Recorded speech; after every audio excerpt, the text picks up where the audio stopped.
E aí, galera, seguinte, ó, como eu prometi pra vocês aí, hoje a gente vou dar uma olhadinha no texto e fazer mais ou menos o que eu sempre faço nos meus esboços de sermões e preparação da minha mensagem.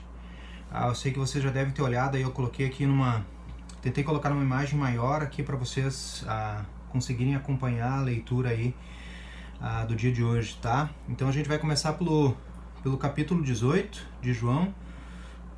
Então é importante colocar algumas coisas que são interessantes nesse texto. Óbvio, o 18 vem depois do 17, mas algumas coisas são legais, porque o texto já começa dizendo, no versículo 1 ali: depois de fazer essa oração, Jesus saiu com os discípulos e foi para o outro lado do riacho de Cedron. Ali havia um jardim onde Jesus encontrou com eles. Então a primeira coisa que eu quero destacar com vocês aí no capítulo 18, eu vou separar aqui, eu vou colocar capítulo 18 e capítulo 19 para vocês terem uma ideia aí de coisas que vocês podem anotar aí também na Bíblia de vocês. Eu sempre faço rabiscos na minha Bíblia, né? Mas hoje, como a gente está usando a versão digital aqui, eu vou fazer a anotação aqui na folha, certo? Então a primeira coisa que esse texto destaca aqui é a oração, né? A primeira coisa que Jesus fez é oração. E essa oração foi para ajudar ele a preparar ele para o que estava acontecendo, para o que ia acontecer, né? Então é uma das coisas que a gente deve colocar na nossa vida diária também, a oração, como algo fundamental e importante. E logo depois o texto fala também que ele foi para um jardim, e esse jardim era um lugar onde os discípulos conheciam. Então era um lugar bem conhecido de Jesus, que quer dizer um lugar de refúgio, né? Eu até ia colocar aqui refúgio, né? Para os discípulos, para Jesus. Então a oração sempre é um lugar onde a gente pode encontrar o refúgio, que quer dizer, cada um de vocês tem um lugar para vocês orarem, né? Cada um de vocês tem uma maneira de fazer, uma maneira de observar isso na vida de vocês. Então Jesus também fez isso logo no início ali, né? Então daí eles foram para aquele lugar. Então lá naquele jardim estavam todos eles reunidos menos Judas, e logo Judas chegou com um monte de soldados, né? E a primeira pergunta que Jesus fez para eles é: quem é que vocês estão procurando? Eles estavam procurando alguém. Quem eles queriam? Né? Qual é a primeira busca deles? Né? Então a busca deles era por Jesus. Incrível que pareça, até as pessoas que estavam querendo matar Jesus estavam querendo buscar quem? Jesus. Né? Então essa é uma das coisas que a gente deve prestar bastante atenção na vida, que muitos também querem buscar refúgio para várias coisas. Eles estavam orando no lugar de refúgio e todos estavam procurando Jesus. Procurando Jesus para as coisas boas e também procurando Jesus para as coisas ruins. E no caso aqui, né, procurando Jesus para matá-lo. E óbvio, Jesus fala o mesmo que lá no Antigo Testamento falavam, né? Quem eu sou eu, né? Que quer dizer, quando perguntaram para Deus, mas eu vou dizer para eles quem diz somente que eu sou o que sou, ou eu sou quem sou. Então Jesus é aquele que é. Jesus é o eu sou, ok? Do Antigo Testamento. Eu vou colocar aqui do ladinho para vocês. E ele repete de novo quem vocês estão procurando. Ele diz assim: eu já afirmei que sou eu, né? E se é a mim que vocês procuram, então deixe que esses outros vão embora. Então quer dizer, Jesus fez outra coisa que é interessante nesse texto, né? Ele permitiu que os outros fossem embora, que quer dizer, ele salvou os outros discípulos já naquele exato momento, que quer dizer, ele protegeu os outros discípulos. Vou colocar aqui também proteção, né? Então o que Jesus fez naquele exato momento foi proteger os outros discípulos, para que eles também não precisassem ser presos. Né? Então, para que se cumprisse aquilo que foi dito: Pai, de todos aqueles que me deste, nenhum se perdeu. Então, o que quer dizer? Jesus estava protegendo os outros discípulos ali. E daí acontece aquela história legal aquela história de Pedro que arranca a espada de um dos soldados e corta a orelha, e Jesus vai lá e coloca a orelha de volta, e ele fala assim, Jesus no finalzinho: guarde a sua espada, por acaso você pensa que eu não vou beber o cálice do sofrimento que meu pai me deu? Então Jesus estava preparado para o sofrimento que viria. Então, vou botar ali: preparado para os sofrimentos. Jesus estava preparado para os sofrimentos. Então, quer dizer, os discípulos não estavam, as pessoas não estavam, mas Jesus sim estava preparado para os sofrimentos que o texto mesmo diz que o Pai me deu. Então, quer dizer, era um propósito de Deus Pai dar esses sofrimentos para ele. E aí, Jesus chega adiante de Anás, né? Anás era o sogro de Caifás, então o que quer dizer? Era dos líderes judeus que estavam ali naquele momento, e eles trouxeram Jesus até lá e para ser entregue, para ele sofrer a primeira, como vou dizer, o primeiro interrogatório, e Jesus vai lá tranquilão, sem muito medo, e para diante dele. Aí acontece aquela história da negação, né, de Pedro, né, que muitos vão negar Jesus. Então, quando as coisas apertam, quando as coisas vão ficar difíceis, muitos vão negar Jesus. Muitos irão negar a Jesus.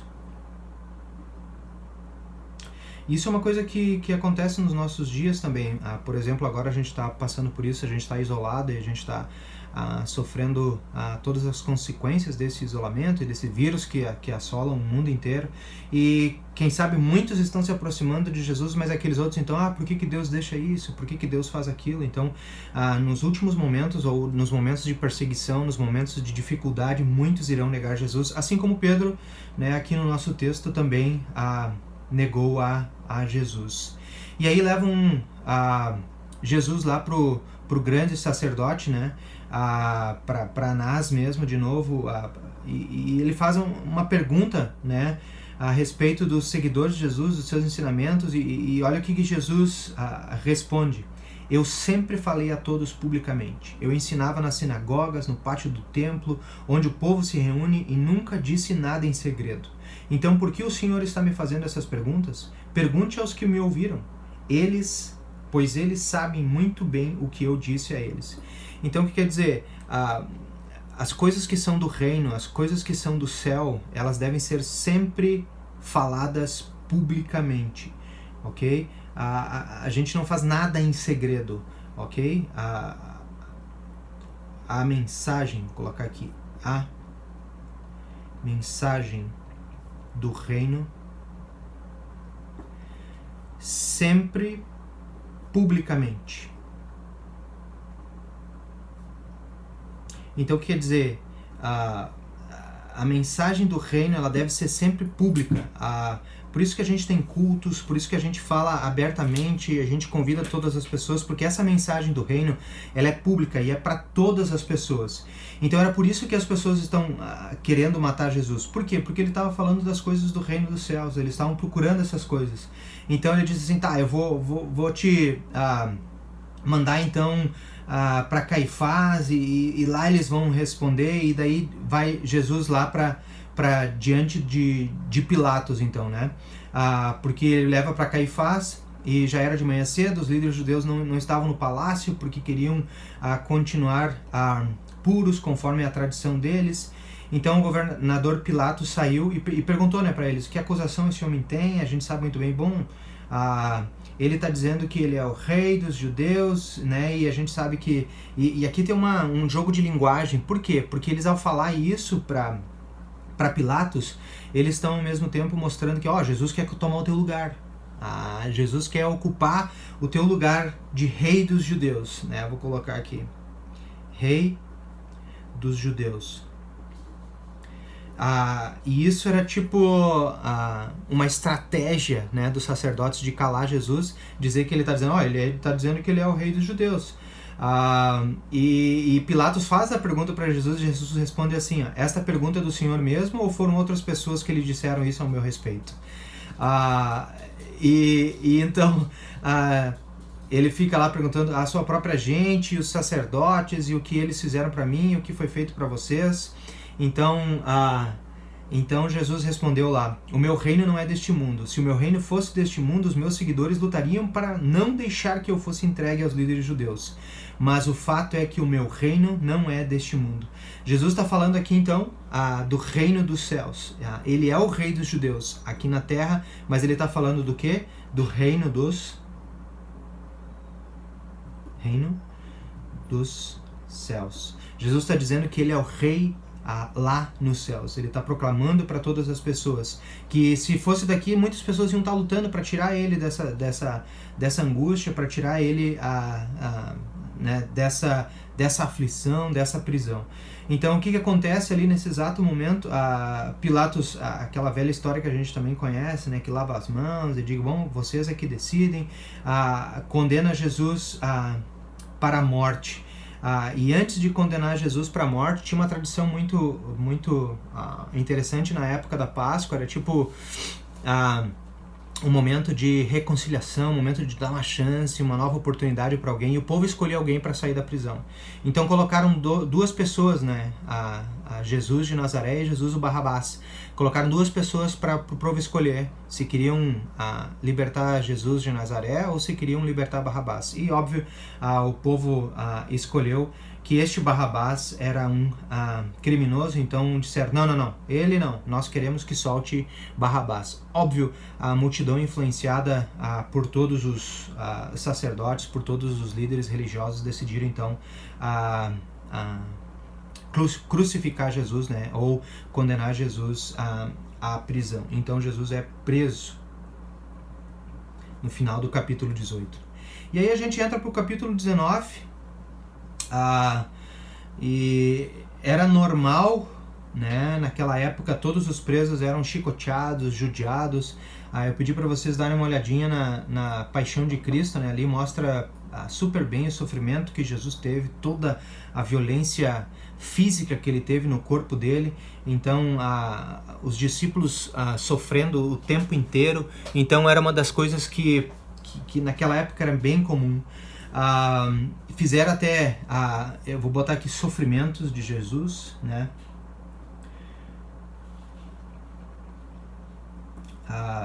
Os sofrimentos de Jesus, que foi chicotear, judiaram dele, né? Ainda fizeram para ele uma coroa, como ele estavam dizendo que ele era o rei dos judeus, fizeram para ele uma coroa de espinhos.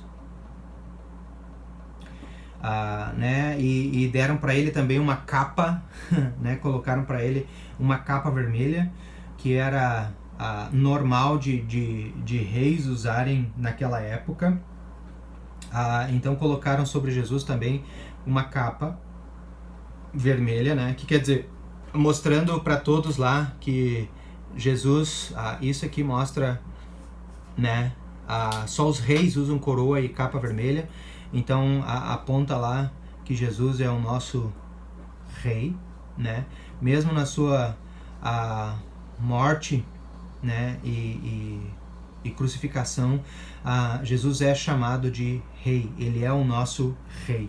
Então, e colocaram uma placa em cima, né? Viva Jesus, rei dos judeus. E começaram a caçoar dele, davam batidas nele, falavam de tudo com ele, assim.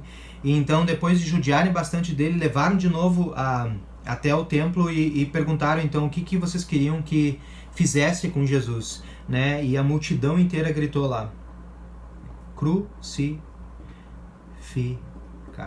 Que quer dizer, era a pior morte que existia na época. O povo inteiro gritava: crucifica, crucifica, crucifica, crucifica. A gente pode ter uma ideia, né, no filme, se vocês chegaram a olhar esse filme, a observar o filme lá da Paixão de Cristo, vocês conseguem sentir bem isso, a multidão inteira pedindo isso.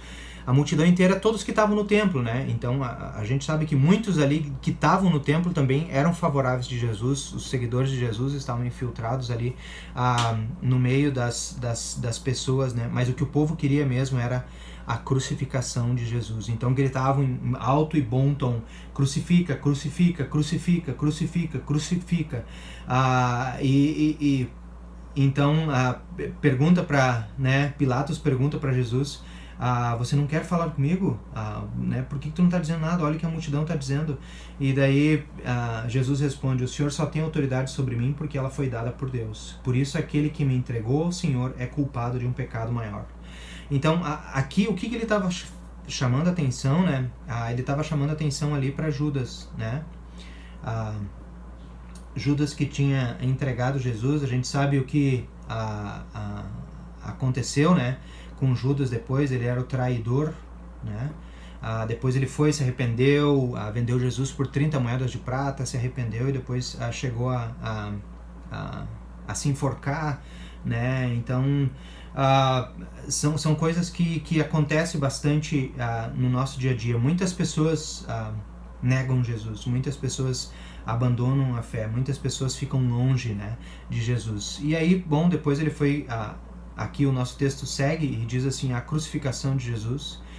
Jesus saiu carregando a cruz dele, né, para um lugar chamado Gólgota, ou lugar das caveiras. Era um lugar próximo da cidade, né, possivelmente que era no caminho onde todas as pessoas cruzavam para ir para a cidade. Era tipo uma entrada da cidade, um pórtico da entrada. Era um lugar bem conhecido, bem famoso, assim, e todas as pessoas passavam. Por quê? Porque era um lugar da vergonha, né? As pessoas que eram crucificadas estavam lá o tempo inteiro naquele lugar, o lugar chamado da vergonha. Então era para lá que eles crucificavam as pessoas. Então foi lá que eles também levaram Jesus. Ele mesmo carregou a cruz. É uma história bem triste, né, por ver isso, porque ele cruza por toda a multidão, alguns defendendo, alguns chorando, alguns desesperados, outros, né, humilhando Jesus ali, e colocaram algo, né, em cima da cruz de Jesus: Jesus de Nazaré, o rei dos judeus. E é interessante isso porque mostra, né, da onde Jesus é, e o que ele era, né, rei dos judeus.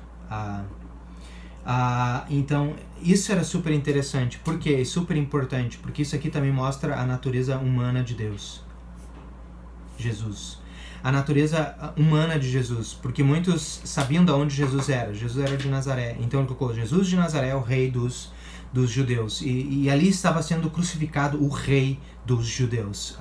Muitos deles disseram: não escreva aí que é rei dos judeus, esse homem disse eu sou. E Pilatos diz: bom, o que eu escrevi, porque Pilatos, lá no fundinho do coração dele, provavelmente ele sabia: bom, estou errando, estou fazendo algo errado, estou fazendo algo que eu não deveria fazer, né? E foi o que eles fizeram com Jesus, né? Então dividiram a túnica ali de Jesus, tiraram as roupas de Jesus. Jesus foi crucificado nu, né? Isso é uma coisa interessante do texto, sem roupas. Em todos os filmes as coisas dizem uma tanguinha, uma coisa, a gente não tem precisão disso, né? Mas isso aqui também faz uma reflexão pra gente lá do Antigo Testamento, né? Quando Adão e Eva pecaram primeiramente, a primeira coisa que eles descobriram é que eles estavam nus. Então, estando nus, eles trouxeram a desgraça para todo mundo, né? O pecado para o mundo inteiro. E depois Jesus aqui nu também não trouxe o pecado em si, mas Jesus agora carrega todo o pecado sobre si. Por isso, de novo, a ênfase do estar nu. E agora, a partir de agora, todos aqueles que são revestidos por Jesus agora trazem uma nova roupa, né? A roupa de Cristo. Vou botar aqui: roupa de Cristo. Esse aqui é o símbolo de Christos, né, do grego, das primeiras duas letras do nome Christos, Cristo, em grego. Então sempre faz esse desenho aqui, esse diagramazinho aqui, tá? Então é a roupa de Cristo. Então nós agora temos a roupa de Cristo, a roupa que nos salva. Jesus depois aqui faz aquelas conversas que nós conhecemos bem, e a última coisa que ele diz, e a ênfase que eu quero dar aqui também no tudo está completado, né? Tudo está completado. A gente também usa consumado, né? Então são duas palavras bem importantes, ou uma palavra só bem importante. Tudo, né? Tudo ou está completado ou tudo está consumado. Então, quer dizer, Jesus fez toda a obra da salvação. Jesus não deixou nenhum espacinho de dizer assim, mais ou menos alguma parte está completado do meu ministério. Não, Jesus diz aqui tudo está completado, que quer dizer, ele fez tudo para a nossa obra da salvação. Então, quer dizer, a gente não precisa se preocupar em tentar fazer nada. Jesus já fez tudo. Jesus completou tudo em nosso lugar.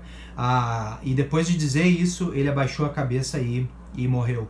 Até enfiaram uma lança para ver se Jesus realmente tinha morrido, e levaram Jesus para ser enterrado ali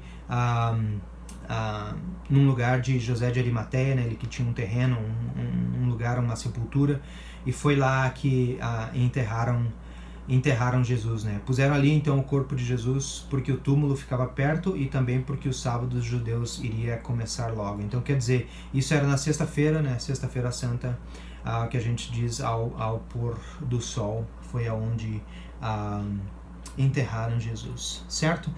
Ok, pessoal, desculpa o rascunho aí, a maneira de fazer, mas é uma maneira que, quem sabe, ajuda vocês aí também a pensar nesses 2 capítulos. E amanhã no nosso culto a gente vai comentar um pouquinho mais aqui na mensagem, ok? Fiquem com Deus, uma abençoada sexta-feira para todos, e a gente se vê amanhã.